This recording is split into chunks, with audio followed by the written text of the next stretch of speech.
What up, world? Welcome to another episode of Blunt Talk Sessions. I'm your host, Anthony Wright, coming to you from the cloudy and dreary and rainy confines of Atlantic City, New Jersey. Wherever you may be watching or listening, I thank you as always. Like, share, and subscribe. It helps the channel.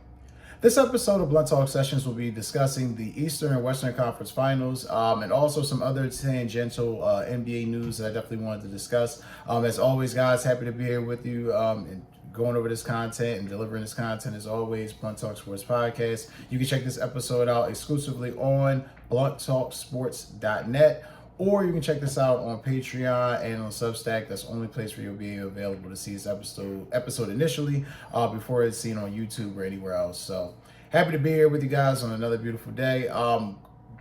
Going right into it, we're going to touch on the Eastern Conference Finals, touching on what the New York Knicks did and their amazing feat getting back to the NBA Finals for the first time in 27 years. So we're going to touch on that real quick. First of all, I'm not going to do a deep dive into this because it was a complete waste of all of our time to do a deep dive. I had called the sweep. A lot of my friends, people that knew me, that we sat down and talked, I never really thought that the Cavaliers could really make this a series. Two things, though, to compound it, is not just my dislike for the Cavaliers. It's one of two things. One, I shouldn't even say dislike for Cavaliers, because it's really dislike of how the Cavaliers roster is constructed and what their plan of attack was going into this postseason. For one, this is just an unmitigated disaster. 2 years in a row, Kenny Atkinson has had a roster that's had either the best or one of the best records in the NBA. Donovan Mitchell has been one of the best players in the NBA, top 10, top 15 player for the past couple years now, especially since he's been a Cleveland Cavalier. You go into the season, you feel like you're missing something. You make the big trade at the deadline to get James Harden. I said it here on the show. It was a big mistake, waste of time. They should not have went after James Harden. He disappears way too much. Did it again in another conference finals. Did it again in another major spot where his team needed him. Just unfucking trustworthy. That's just what it is. But what it really boils down to, though, is the Cavaliers, Donovan Mitchell, James Harden, that team, did we really ever feel that they could really beat that Knicks team? I mean, let's just think about what the Knicks have done this postseason. You ran through the Atlanta Hawks. You ran through the Philadelphia 76ers. I mean, honestly, the Hawks were the only competition they really had. I mean, Philly, gave them a game or so, but the Hawks were really the only competition they had throughout the whole damn postseason. They really, truly deserved to win the Eastern Conference. The Celtics were fraudulent. They couldn't maintain a lead against the Philadelphia 76ers with a 3-1 lead in a first round of the playoffs. So, anyway, staying on topic, Knicks, got to give them their credit. Jalen Brunson averaged 25 points for the series. He was amazing. It was a lot of shit talk and a lot of speculation going into it that he couldn't be the guy to really carry a team to an NBA title or to be the franchise leader. I think that has now dispelled that rumor. He shut a lot of people up. Karl Anthony Towns, you definitely got to give him his props. Been a bit sassy as always. Has some bitch assness to him. But that being said, he showed in his playoff run that he could be tough, he could be physical, he could be dominant when he needs to be. And now he's on the cusp of being an NBA champion. We'll see how that plays out. Predictions for that later. But and then most importantly, Mike Brown. Mike Brown deserves a shitload of credit. I have, without apology, scathed and been very, very scathing of Mike Brown as a coach, on this show. Being fired from Sacramento, took a year as an assistant coach, came back, became the head coach, got hired after Tom Thibodeau was, unceremoniously fired, and Mike Brown was brought in to pretty much coach this team. For a large portion of the year, we just kind of felt like there's no way in hell this Knicks team is getting to the NBA Finals. But the way the Celtics were looking and how everything was just shaping out, it just definitely seemed like the Knicks did not have a path. There's a chance, but it really wasn't a path for them to get to the finals. Not the NBA Finals. That being said, you look at how the series broke down. I mean, Cleveland needs shooting, like, desperately. They couldn't stop the likes of Josh Hart. They couldn't stop the likes of OG Anunoby. They couldn't stop any of those guys. And then you look at, like, what I mean when I'm talking about Cleveland's offensive performance. I mean, outside of Max Strus, what did you have? The kid Wade, but what did you have? I mean, the Cleveland Cavaliers shot horribly in this series. I mean, just to give you an idea what their shooting percentage was. Now, for a series, this is just overall points, and I'll get into the deeper stats, the advanced analytics on NBA.com there shortly. For points, obviously, Donovan Mitchell averaged 27 points. Evan Mobley, James Harden, 17 and 16. James Harden, I'll be discussing you in a quick moment. But I mean, Max Strus for the series, he was averaging 32 from 3-point range. Thomas Bryant, 40%. Dean Wade, that was the guy's name, sorry. Dean Wade, 40%. I mean, it's not enough. It's not enough. They definitely need another shooter there. The jump that Keon Ellis and Dennis Schroeder was supposed to give was not huge at all. Dennis Schroeder was just horrible in this series. 26% from the field, 33% from three. Just not in any way, shape, or form what you thought he was going to be.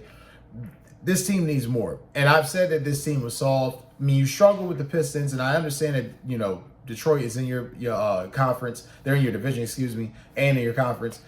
They know you. They see you all the time. They know how to play you. But you win 7 games with a team that you clearly were better than and more experienced than. And then when you got into the Eastern Conference Finals, you just played a team that was flat out better. It just showed.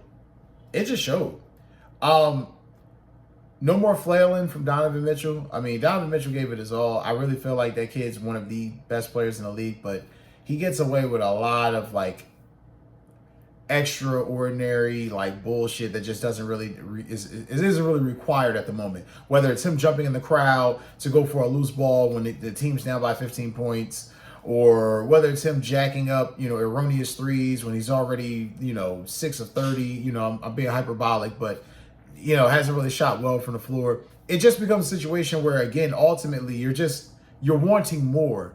The points are there, but 3-point percentage, 37% is not bad, but 47%, you like that. But if he's taking 9 3-point attempts, he's taking 9 3-point attempts, and he's making 3 of them.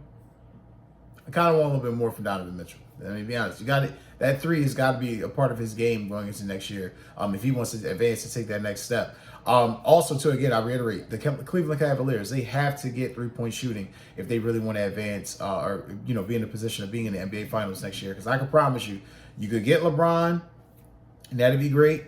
But if you don't get some young shooting and some depth on the wing, you're going to be in the same scenario, if not worse, again next year. So, again, credit to the Knicks. The Knicks have done it again, showing again that you just cannot sleep on a team. Mike Brown wanting redemption. The Knicks knowing that they needed this season to prove that they could really do this, or all will fail. The Villanova guys are doing it again, y'all. So gotta give them credit. I don't see them winning the NBA Finals. If the $1 million question, and I don't. I definitely see the Western Conference, whomever. I expect it to be the Oklahoma City Thunder, but whomever wins the Western Conference Finals, I expect them to win the NBA Finals. I don't see the Knicks being dominant for 4 games and dominating any team in the West. I don't. Making it a series, I can see that. I can see that 6 or 7 game series, but I don't see them being, we're going to sweep whoever we run into. Nah, I just don't foresee that happening. And especially if they run into Oklahoma City, it's just going to become a situation where, whether SGA is getting his shots, whether it's Jalen Williams, whether it's Jared McCain, whether it's Chet Holmgren, it's too much. It's too much. And then, whether it's San Antonio, I mean, at the level that Wemby's playing right now, he's not getting much help from his teammates. So prospects of that might be grim. But be that as it may, got to give the Knicks credit. Congratulations. I recently joined a platform called Creator Contacts. It's a directory where creators like me list our rates and services completely for free so sponsors can find us. If you're a brand looking for YouTube creators to sponsor you, you can search by niche, location, subscriber count, and most importantly, the creators listed, rates, and services offered with no guesswork. See what they charge before contacting them directly. Stop sending dozens of emails and waiting days to hear back about pricing. Find creators that match your campaign. I've listed my rates for things like sponsorship rates, product review rates, brand mention rates, collaboration terms, turnaround times, payment preferences, plus 31 additional fields, including exclusivity terms, usage rights, content licensing rights, and more. Other creators also use it to find editors, thumbnail designers, collaborators, and even mentors. I'll leave my link in the description. If it gets to the site, it gives you 5% off when you subscribe. In the finals, waiting for their opponent, obviously, who we'll be touching on right now at this moment. The Western Conference Finals, needless to say, this has been the most exciting series so far left in the postseason rounds. Last night, Oklahoma City Thunder takes the lead in the series 3-2. They beat the San Antonio Spurs 127-114. I just need this to be said because I've had this conversation with numerous people that I've run into, countless people, whether going to the store, out and about, making my errands. And I've had people say to me, like, what is it that you think is going to come down to for this series? What is it going to take for the Spurs to win? And I've said this throughout the whole postseason. The only thing that derails the Spurs from winning is that Wemby has a stretch of bad games and those young guys cannot step up and play better. It's a situation now where exponentially that has become the point. I mean, you got Wemby not talking to post-game, news reporters, not talking to the reporters post-game after the game with frustration. The Thunder, they've been in this scenario countless times. You gotta think about it. I said this to people, a lot of people I ran into yesterday, where if SGA has a game where he's playing bad, but the other guys are playing good, Oklahoma City has proven that they can win those games. San Antonio hasn't. San Antonio has not proven that at all. Without Wembanyama, they are a totally different basketball club. It is not even a question. So when you think about the fact that you had SGA start slow last night, you didn't really get anything going, and he's turning the ball over, and he still gets 30 points. I mean, Chet Holmgren and Isaiah Hartenstein going off. Again, resolve of champions. You got to give this team credit. They didn't get there by luck. They did this last year. And this series, and I got to give, I'm going to show some advanced analytics here in a second, but it just basically boils down to the necessary things of your teammates stepping up when it matters. Looking here at the screen of some of the advanced analytics, I mean, you're going to see some of the shooting performances from these guys, and it's going to paint a very vivid picture to you as to what's going on in this series. I've said that when it comes down to it, the Spurs don't have enough experience to win this series. There are times where young teams win. They don't know what they're doing. They're just there. They're happy to be in the moment. They're rising to the occasion. They play well. They play at a level above what they should be playing at the moment, and they exceed expectations. I didn't see that because, again, maybe next year, but this team is too damn young. Too damn young. That's the only thing that's really in the way of the Spurs this year. They're too damn young. Again, now let's looking at some more stats. Like I said, looking at the shooting analytics, this has been a series where it's come down to the guys, the other guys being around the stars to win the series. Give me an idea what I'm talking about. We're going to pull up Chet Holmgren's numbers here. We're going to give you the advanced analytics via NBA.com, which you're seeing here on the screen. And as you can tell here, and as you can see, Chet Holmgren, from the left side of the court, killing it. Top of the key, I mean, he's averaging 50%. League average is 35%. He's shooting very well for this series. Now, he's struggling on the right side of the court. That right side has been giving him hell. I think that's just been the culmination of the San Antonio defense. They're taking his right away from him, forcing him to go left. He's hitting that left. He's definitely hitting the mid-range and the center shots, center of the paint shots too. So that's definitely key. Chet Holmgren has been a plus for this series, plus for the Oklahoma City Thunder in this series. Again, now he's only averaging 12 points. Keep this in mind.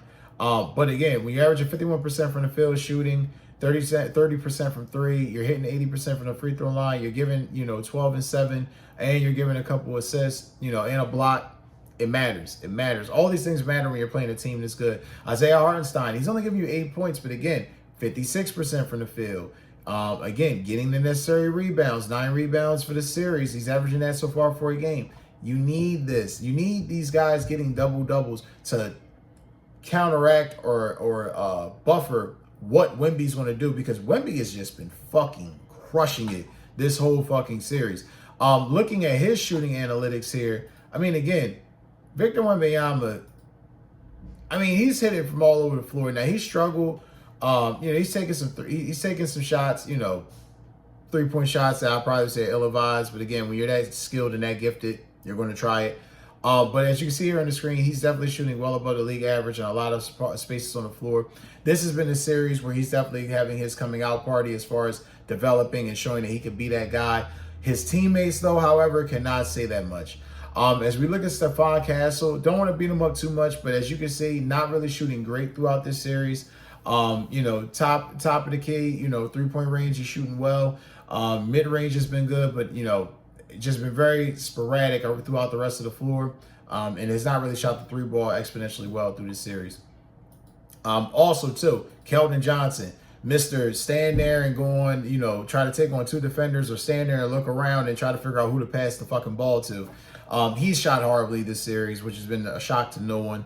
Also, too, you got Harrison Barnes, which at this point, I don't know why Harrison Barnes is even there because, basic analytics tell you he's 0 of 4 from 3-point range on the right side of the floor, 0 of 3 from the, from the paint, and 1 of 1 from 3-point range. So I think needless to say, with the injuries, he's just, take that with a grain of salt.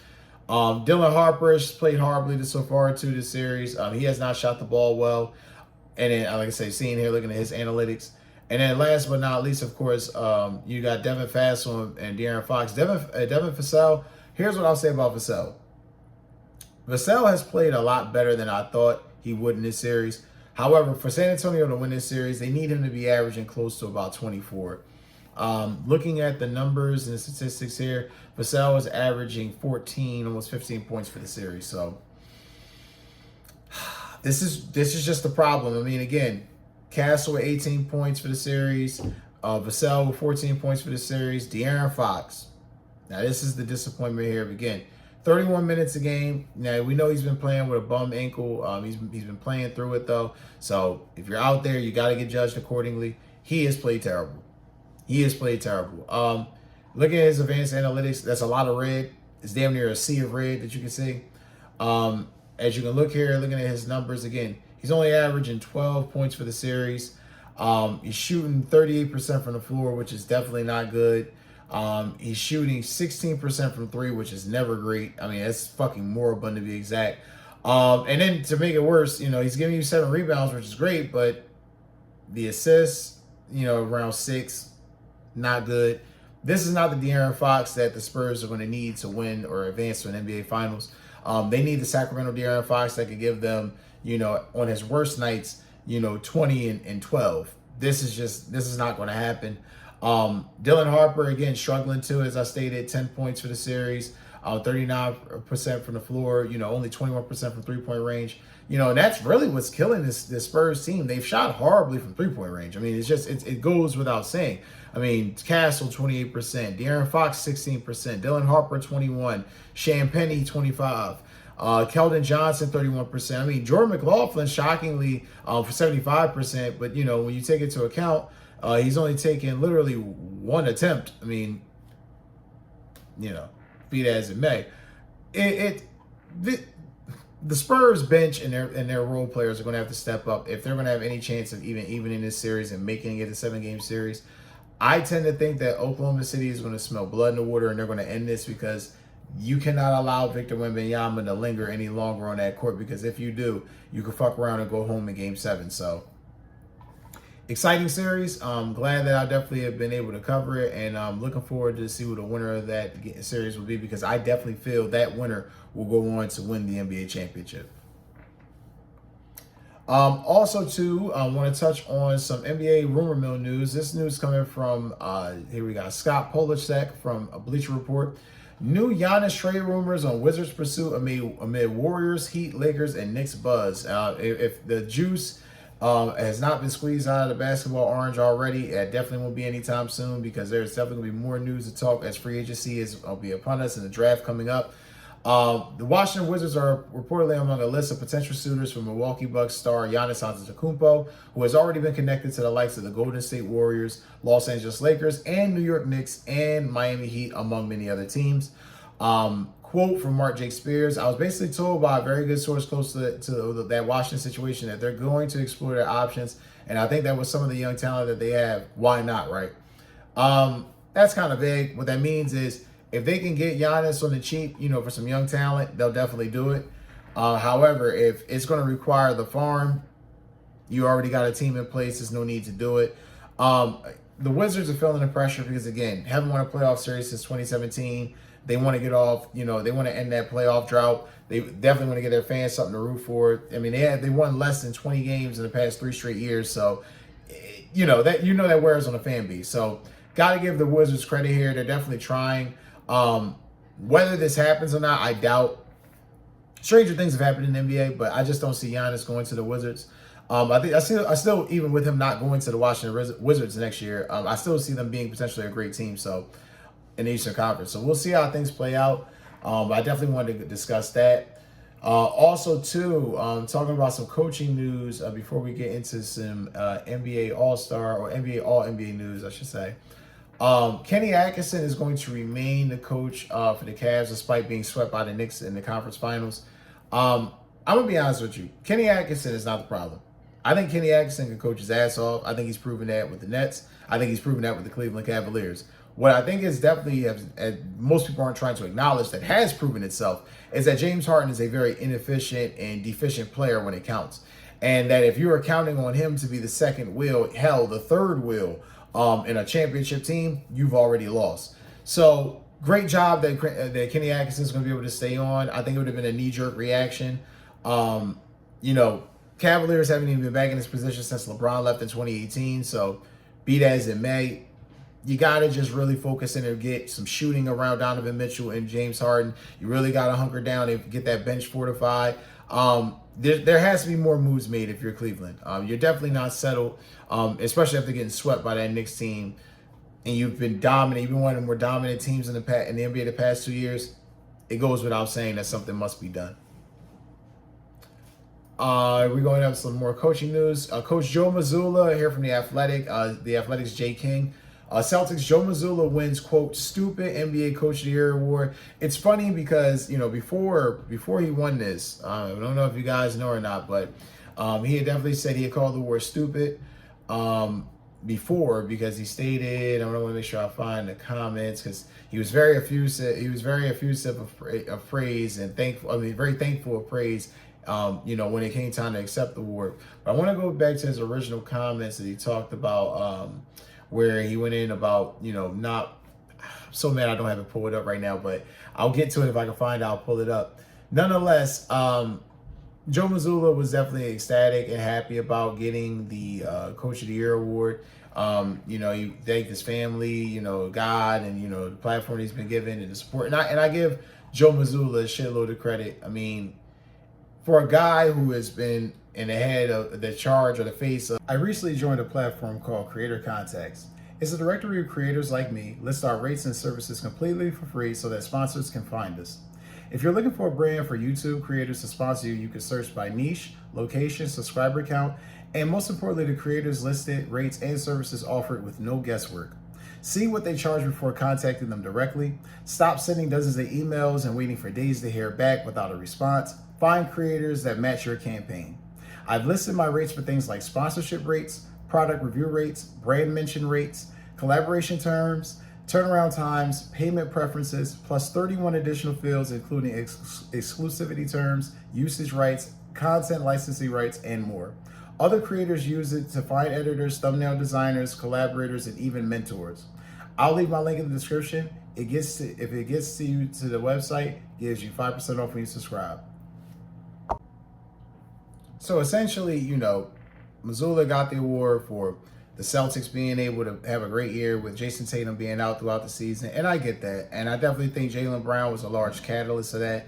The team played well in spite of the doubt and ridicule that they received. But let's be fucking honest. Are you really trying to tell me that JB Bickerstaff and Mitch Johnson didn't deserve that award more than Joe Mazzulla? I mean, Joe Mazzulla, again, I get it. Jason Tatum was out, but we saw when Jason Tatum came back, they looked great at the end of the regular season, and then they got in the postseason, and it was like, so it's a regular season award. Look at the Pistons and Spurs seasons and tell me that they didn't deserve the award over the Celtics. And I get it. People are like, well, the Celtics were the number 2 seed in the Eastern Conference.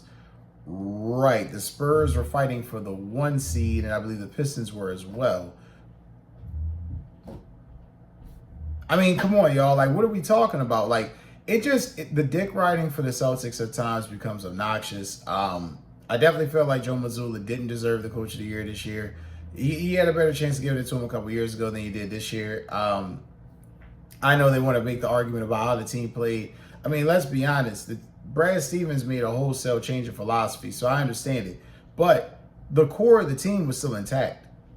The core of the team had not changed. So we'll see how things play out this year.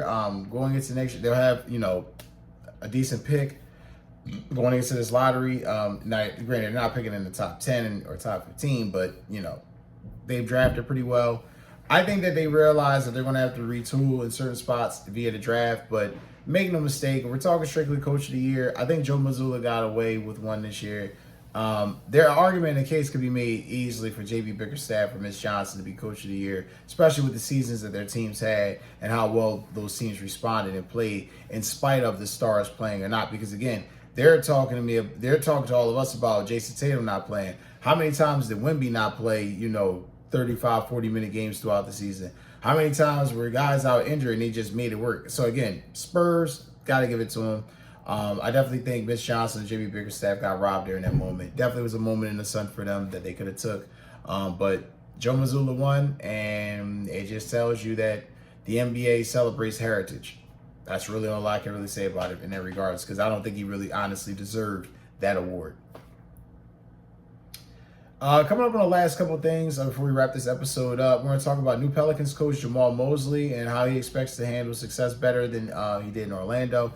First of all, the whole reason I'm bringing this up is because Jamal Mosley was fired from the Orlando Magic and then became the Pelicans coach after 5 seasons. Mosley, got to give this man credit. He was able to get that team to the playoffs the past several seasons. Obviously, he was a part of the Paolo Banchero drafting, helped develop him somewhat as a player. I think that the Orlando situation just came where they hit a wall. They tried to make some moves thinking that they were right there, and they realized they're still not close yet. However, Jamal Mosley, I think that series against the Pistons was, one of the best postseason series of this run and definitely of the past, 2 years. And then let's just look at the flip side of it. The New Orleans Pelicans have had no fucking luck as far as coach. The ownership has just kind of been like, they just brought in Joe Dumars a year ago. He made a horrific trade during the draft and just kind of had people perplexed and just kind of had people feeling like, what the hell is going on? Why does New Orleans have any idea what they're doing? I think that we're starting to see now New Orleans is trying to right the ship. First of all, Derek Queen being a hit, Zion playing some type of basketball this year, still not being as healthy as he was, but Jamal Mosley has some things that I think that they might be able to work with. Now, I think that for this man to really implement the season he wants to implement the team that he wants to implement this coming season, I think it's going to be imperative that, they allow him to just work and just grow and glow and grow. That's the term I use, glow and grow into his work and just allow that team to get right, because there is no quick fix for the New Orleans Pelicans. There's several teams like that in the NBA, and the Pelicans are definitely one of them. They need a hard-nosed coach to come in there to change the culture, get some of these young guys going. And I think also, too, let's just be honest, Jamal Mosley got fired because of expectations. The Magic weren't a championship team, but when they made that big trade, giving up 2 first-round picks, for Desmond Bane, I mean, you saw a team desperate to make a move to try to win a championship. But now it's very, very evident that they're not close. And the Pelicans, let's just be real. You start playing a little bit decent basketball in that Western Conference, you make things just a bit more interesting. And then you can kind of rebound officially from the Anthony Davis, Brandon Ingram era and, really starting anew. So we'll see how that goes for the Pelicans and Jamal Mosley on their journey, but he's definitely going to have to have his hands full getting that team back in order, because ultimately the elephant in that room would be what will happen with Zion Williamson. I think he eventually will be traded, but date, time, and place, who knows?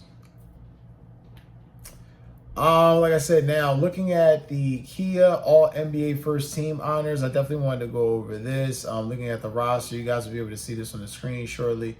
Kia All-NBA First Team, you have Cade Cunningham, Luka Doncic, Shai Gilgeous-Alexander, Nikola Jokic, and Victor Wembanyama. No arguments there with that.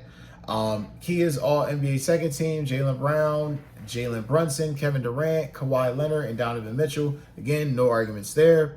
And Kia's All-NBA third team, Tyrese Maxey, Jamal Murray, Jalen Johnson, Chet Holmgren, and Jalen Duren. Now, here's where I contest. I think Jamal Murray had a good year. I really do. I know that this is technically a regular season award.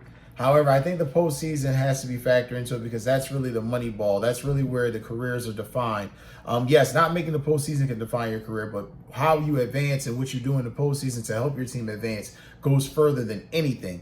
And we have to be honest with ourselves. Jamal Murray, in spite of the season he had, should not have been a third-team All-NBA player. I can make a case that anybody could have been in that spot outside of Jamal Murray. I get it. They were trying to be unbiased. But definitely was not a fan of him being that selection. And then just to give you an idea, just to let you know how much of a fan Newman was in that regard, you're going to see it from the full voting results via Kia's, performance awards. Again, Jamal Murray, nobody had first place votes for this man. Nobody thought like, oh, all right, yeah, he definitely deserves it. This guy's been fucking stand up. No, it just hasn't happened. So, it's again startling to see some of the names on the list. Again, Jalen Duren getting on there, getting several second team, third team votes. Got to give him credit there. This kid has definitely been a guy who's fought his way to get to this point to be an All NBA player. So credit to the vets and the guys who got the award. Now on to the rookies. In the all-rookie team, 2025-2026 all-rookie team. And it goes as follows. And some of these names I'm very familiar with. Some of these names you may not be familiar with, so I'm going to go on as follows. You have Ace Bailey from the Utah Jazz, Jeremiah Fears from the New Orleans Pelicans, Colin Murray Boyles from the Toronto Raptors, Derek Queen from the New Orleans Pelicans, and Maxime Renaud from the Sacramento Kings, my beloved Sacramento Kings, like the beam. These guys were all made on these guys, like I said, were the all-rookie NBA teams. And like I said, first team was Cooper Flagg, Con Knoepel, VJ Edgecombe, Dylan Harper, Cedric Howard. No arguments there as far as first team All-NBA. Second team All-NBA, Ace Bailey, Jeremiah Fears, Colin Murray Boyles, Maxime Renaud, and Derek Queen. So, again, outstanding effort from the young guys this year. You can see here on the screen how many votes they were able to obtain in their respective fields. But, great year for the young guys. Great. It's been a great NBA season so far. I can't wait to see how the rest of this plays out with the Western Conference Finals. I definitely think that the Thunder have it. It just really is going to boil down to them really just smelling blood in the water and taking it from the San Antonio Spurs. That's going to do it for this episode, guys. As always, don't forget to like, share, and subscribe. I love you guys for plugging in. Don't forget to check out the next episode. You'll see listed here on the screen. Take care and enjoy the rest of your day.